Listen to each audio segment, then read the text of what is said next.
रामायण काल की बाली की गुफा के बारे में हर कोई अनजान है, जो अपने अंदर ही कई राज समेटे हुए है। इसका पता जब वैज्ञानिकों को चला तो वे इसके अंदर गए और उन्हें कुछ ऐसे प्रमाण मिले जिससे साबित हो गया कि यह गुफा सचमुच में बाली की ही गुफा है। उस गुफा के अंदर उन्हें ऐसा क्या मिला, आइए जानते हैं। नमस्कार मित्रों, आप देख रहे हैं मिस्टीरियस हिंदू टीवी चैनल। वानर राज बाली का शासन किष्किंधा नगरी में हुआ करता था। वह इतना बलशाली था कि उसने रावण को भी पराजित कर दिया था। परंतु ऐसा क्या हुआ कि उसकी अपने भाई से ही दुश्मनी हो गई। एक बार की बात है जब मायावी नाम के राक्षस ने बाली को युद्ध के लिए ललकारा। बाली उसके पीछे भागा और वह राक्षस भागते भागते एक गुफा के अंदर जा पहुंचा। बाली ने गुफा के द्वार पर सुग्रीव को खड़ा किया और राक्षस का वध करने के लिए उस गुफा के अंदर चला गया। तकरीबन 1 साल बीत चुका था और बाली गुफा के अंदर से नहीं लौटा। सुग्रीव को बहुत चिंता सता रही थी। कुछ समय बाद उसने देखा कि गुफा के अंदर से खून बहकर आ रहा है।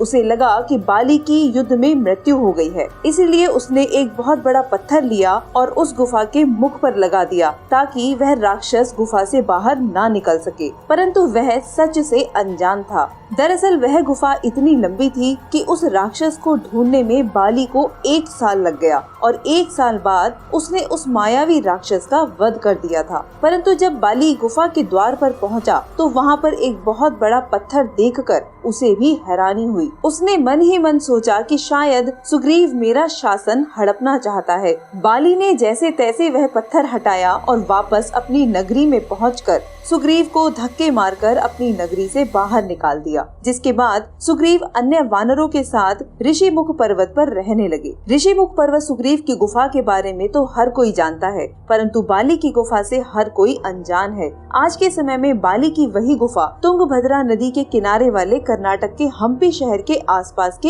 इलाके में है। वहाँ पर स्थित कुछ लोगों ने यह दावा किया कि यह वही बाली की गुफा है जिसमें बाली और मायावी राक्षस के बीच युद्ध हुआ था। वैज्ञानिक शोध करने के इरादे से बाली की गुफा में पहुंच गए, परंतु जब वह गुफा के अंदर पहुंचे तो उनको इस बात का अंदाजा ही न था कि वह गुफा कितनी लंबी है। वे सब गुफा के बाहर आ गए और इस बार अपने साथ खाने पीने की पूरी व्यवस्था करके दोबारा एक बार बाली की गुफा में घुसे। वे धीरे धीरे गुफा के अंदर चलते जा रहे थे। उन्हें बस कुछ ऐसा प्रमाण चाहिए था जिससे यह सिद्ध हो सके कि यह गुफा सचमुच में बाली की गुफा है। वे 2-3 दिन तक उसी गुफा में विचरण और शोध करते रहे, परंतु उनके हाथ कुछ भी नहीं लगा। परंतु ठीक 3 दिन बाद उन्हें अंदर से एक विशाल नाखून प्राप्त हुआ। वह नाखून कोई सामान्य नाखून नहीं था और न ही किसी जानवर का नाखून था। वे सभी हैरान थे कि आखिर यह नाखून किस प्रजाति का है जिसे शोध के लिए भेज दिया गया।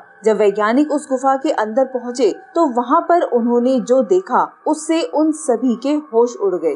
दरअसल उस गुफा के अंत में एक अलग ही भाषा में कुछ लिखा हुआ था जो किसी के भी समझ में नहीं आ रहा था। परंतु वैज्ञानिकों ने इस पर शोध किया तो उन्हें पता चला कि यह लिखावट तकरीबन 5 से 6 हजार साल पुरानी है। वानर नाम की प्रजाति पहले इस तरह की लिखावट का इस्तेमाल किया करती थी। वानर बंदरों से अलग हुआ करते थे। उनका शरीर मानव के शरीर की तरह होता था, परंतु मुख बंदर की तरह और उनकी पूंछ भी होती थी। वे काफी हृष्ट पुष्ट पहलवान की तरह होते थे। पाए गए नाखून पर शोध करने से पता चला कि वह किसी आम इंसान का नाखून हो ही नहीं सकता, न ही वह किसी जानवर का नाखून है। क्योंकि मायावी राक्षस और बाली के बीच उस गुफा में युद्ध हुआ था, तो यह प्रमाण दिए गए कि यह नाखून जरूर उस मायावी राक्षस का ही है। वैज्ञानिकों ने भी इस बात पर मोहर लगा दी कि यह गुफा सच में बाली की गुफा है, जो आज के समय में तुंगभद्रा नदी वाले कर्नाटक के हम्पी शहर के इलाकों में मौजूद है। मित्रों, अगर वीडियो पसंद आए तो वीडियो को एक लाइक, एक शेयर कर चैनल को सब्सक्राइब करके बेल आइकन के ऑल के बटन को प्रेस करना मत भूलिएगा।